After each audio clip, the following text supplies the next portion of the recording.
ثریا محمل سے بات کرتے ہوئے جب کہے گی، سنا ہے خدیجہ نے مرے کا منہ دیکھا نہ کسی کو منہ دکھایا، بس ایک ہی جھٹکے میں ڈھہ گیا ریت کا غرور۔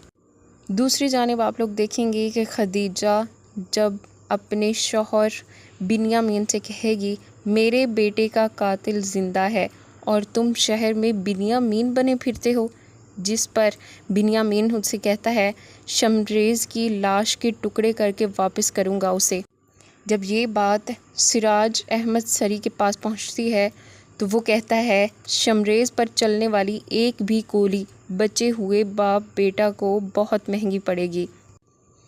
بنیامین جب فواد سے بات کر رہا ہوتا ہے تو فواد کہتا ہے اس کا مرنا ضروری ہے۔ وہ شمریز کا نام لیتا ہے اور کہتا ہے کہ اس کا مرنا ضروری ہے، ورنہ میں باہر نکلا تو پولیس سے ڈرتا رہوں گا، جس پر بنیامین کہتا ہے، اس کا بندوبست کر رہا ہوں۔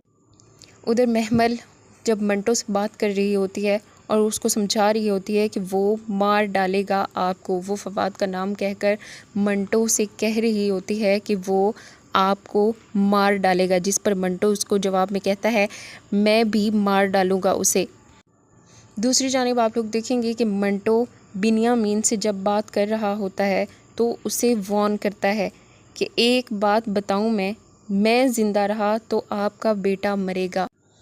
کیا سراج احمد سری بچے ہوئے بیٹے اور باپ یعنی کہ بنیامین اور فواد کو بھی مار ڈالے گا، یا پھر فواد شمریز کو ڈھونڈ کر اس کا قتل کر دے گا؟